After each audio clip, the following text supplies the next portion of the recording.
Yo yo yo tout le monde, j'espère que vous allez bien. Bon, on se retrouve aujourd'hui pour faire une petite analyse du coup sur USD JPY. Je vais vous transmettre un peu ma vision sur ce trade-là, ok, qu'est-ce qu'on peut en faire finalement sur cette semaine. Donc comme on a pu le voir avec la NFP sur l'USD ce vendredi, une chute du coup avec un résultat plutôt négatif, ok. Néanmoins, on a pu voir des résultats plutôt positifs au niveau des PMI, que ce soit de services ou des PMI non manufacturier, qui était plutôt positif au niveau de l'USD, qui peut montrer quand même une économie résiliente. De plus, à l'heure où je vous parle, 90% des investisseurs voient plutôt du coup un USD, enfin les taux d'intérêt de la Fed augmenter. Donc ça, c'est déjà un point assez intéressant au niveau de l'USD. Donc comme vous pouvez le voir, du coup, je suis plutôt acheteur, même si je pense que il est fort possible que nous ayons une baisse de l'USD sur cette semaine. C'est pour ça que j'ai déterminé deux zones. Donc une première zone assez risquée, notamment quand on voit du coup les volumes. Ok, à ce niveau-là, vous pouvez voir vraiment qu'on a une grosse prise de volume vendeur sur l'USD. Ok, donc l'USD a fortement chuté. Et du coup, derrière, on peut voir que notre zone est quand même toute proche. Donc, le premier point qui sera important à aller analyser, ça va être du coup d'aller en LTF pour appliquer la théorie de dos, donc d'aller en H1, ok, voir qu'est-ce qui se passe du coup au niveau de ces volumes ici. Et du coup, comme ça, vous allez pouvoir voir est-ce qu'il sera intéressant ou pertinent de prendre le trade dans cette première zone. Donc, la première news qui pourrait faire bouger ce trade dans notre sens, elle a lieu demain matin à 3h30, donc le 10 juillet.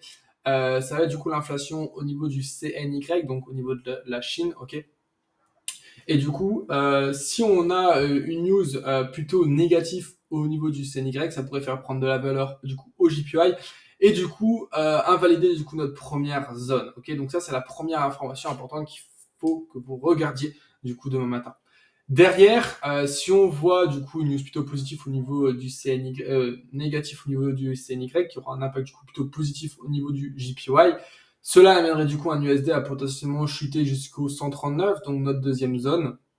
Et du coup, à partir de ce moment-là, on pourrait attendre tout simplement les annonces du coup de mercredi, ok, au niveau de l'inflation annuelle et mensuelle, au niveau de l'USD, où on prévoit du coup une baisse de l'inflation passant de 4 points à 3,1 points de manière annuelle, et du coup une inflation en hausse à 0,3 points au niveau du mois de juin. Donc ce qui pourrait être plutôt positif, c'est avoir des résultats supérieurs du coup aux attentes, donc ça va avoir une inflation plus élevée que ce qu'on attend, ce qui pourrait aussi faire partir et décoller l'USD. En plus de ça, vu qu'on sait qu'on a une hausse des taux qui est prévue, ça pourrait renforcer vraiment notre idée acheteuse. Ok.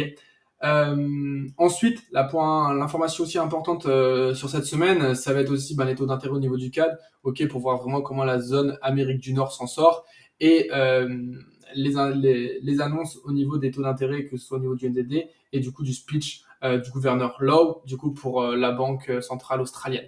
Donc ça va être important pour voir finalement comment se comporte du coup la zone Amérique du Nord et la zone Asiate, vraiment pour vraiment comprendre d'une manière globale quel est le potentiel de ce trade-là du coup sur le long terme. Donc ça, c'est d'un point de vue fondamental.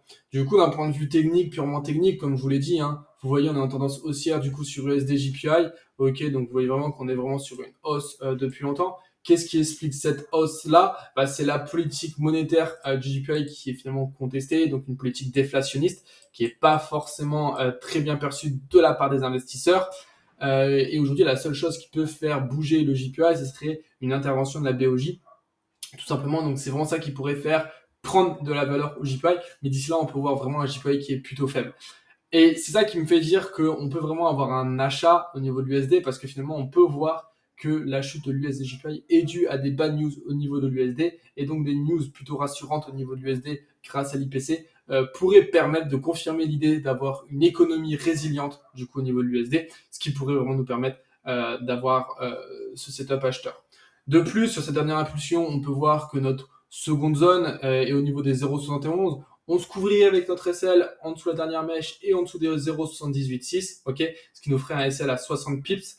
Et du coup, l'objectif serait d'aller chercher les moins 0,27, donc 639 pips. Donc, on est du coup sur un POI. La confirmation importante qui va être à prendre en compte, ça va être la baisse des volumes en LTF, donc en H1 ou en plus petite unité de temps pour ceux qui aiment affiner leur prix d'entrée en toute petite unité de temps. Et du coup, derrière, on va vraiment pouvoir avoir cette option et cette idée de trade. Donc bien entendu, je rappelle les news importantes demain. Demain, vous ne vous positionnez pas avant l'annonce sur le CNY qui pourrait totalement invalider votre première zone. Et derrière, on va voir comment le prix réagit du coup à l'ouverture des marchés, donc ce soir et du coup demain suite à la news au niveau du CNY. Donc ça, c'est vraiment un point assez important à prendre en compte, mais je pense à un rebond de l'USD, peut-être sûrement milieu de semaine. Donc vraiment, c'est la data qui est vraiment importante à prendre en compte, ok.